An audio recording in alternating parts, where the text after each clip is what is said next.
Friends, welcome back to our YouTube channel. So last video में हमने sexual reproduction introduction किया था। अब हम करेंगे mode of A sexual reproduction. So mode of A sexual reproduction, first is fission. Fission में क्या होता है? फिजन में जो पेरेंट सेल है उसकी बॉडी डिवाइड हो जाती है उसकी डॉटर सेल में। जो फिजन है उसके दो पार्ट होते हैं, binary fission and multiple fission.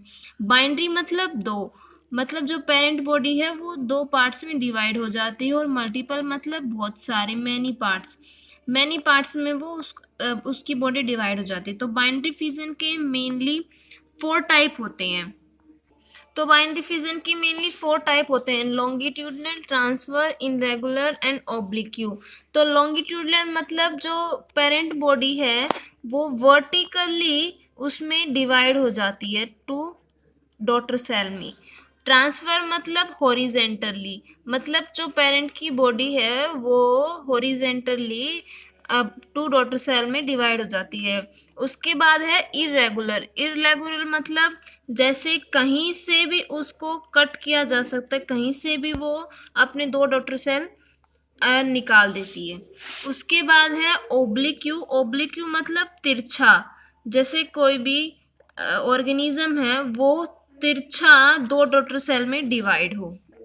Next हमारे पास मल्टीपल फिजन। मल्टीपल फिजन मैंने बताया था कि जो पेरेंट बॉडी है वो बहुत सारे सेल्स में डिवाइड हो जाती है। इसका बेस्ट एग्जांपल है प्लाज्मोडियम। प्लाज्मोडियम में सबसे पहले जो पेरेंट सेल है वो ईस्ट के थ्रू कवर होती है। उसके बाद जो इसका जो अंदर का सेल होता है इसमें बहुत सारी सेल बननी शुरू हो जाती है, और ये जो सेल है, ये जो इसकी बाहर की आउटर साइड मेम्ब्रेन है, ये अपने फेवरल कंडीशन में ब्रस्ट हो जाती है। उसके बाद जो ऑर्गेनिजम्स हैं वो बाहर आ जाते हैं। उसके बाद ये मल्टीपल फिजन हो जाता है। उसके बाद है fragmentation. Next part of asexual mode of reproduction, fragmentation. Fragmentation में क्या होता है? जो ऑर्गेनिज्म है वो फर्दर पीसेस में डिवाइड हो जाता है। पीसेस में डिवाइड होने के बाद वो अपने जो पेरेंट, जैसे वो उसका पेरेंट दिखता था उसकी तरह वो डेवलप होना शुरू हो जाता है। जैसे इसका एग्जाम्पल है स्पायरोगायरा। स्पायरोगायरा में जो ये स्पायरोगायरा है ये ब्रेक डाउन हो जाता है फर्दर उसके पेरेंट सेल में। उसके बाद वो अपने पेरेंट की तरह डेवलप्ड हो जाता है।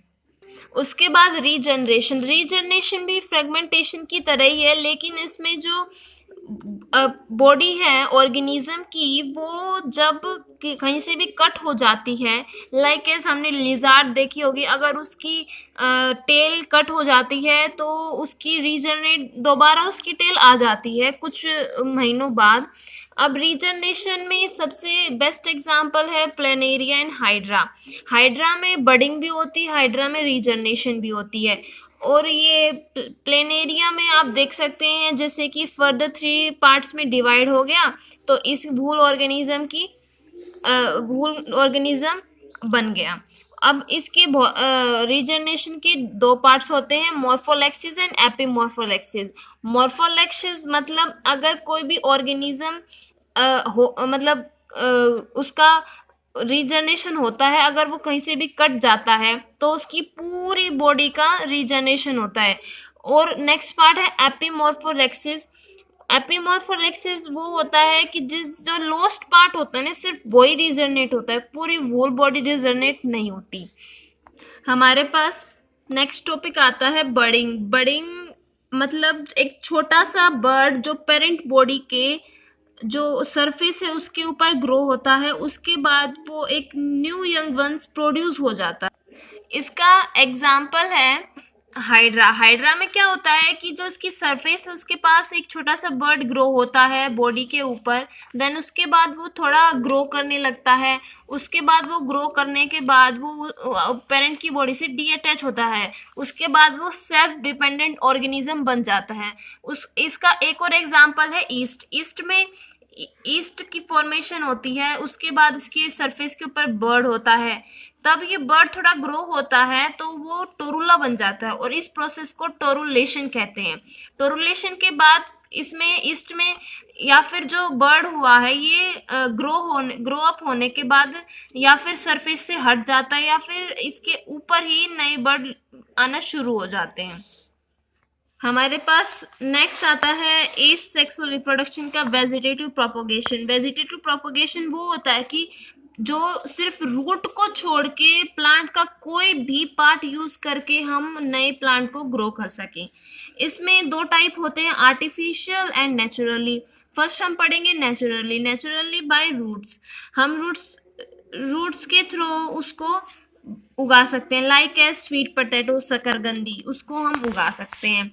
बाय स्टेम जैसे रोज हो गया, रोज को हम उसकी जो कटिंग करके रोज आर्टिफिशियल मेथड है। स्टेम पोटैटो, जिंजर अदरक को भी हम उगा सकते हैं। बाय लीव्स का बेस्ट एग्जांपल है बायरोफाइलम, जो कि एक पेड़ है, उसकी जो पत्तियां हैं उससे जड़ें निकलने लग जाती है, उसके बाद ये एक नया प्लांट बन जाता है। इसको हम जनरली ग्वारपाठा बोलते हैं। नेक्स्ट हमारे पास है artificial method in vegetative propagation.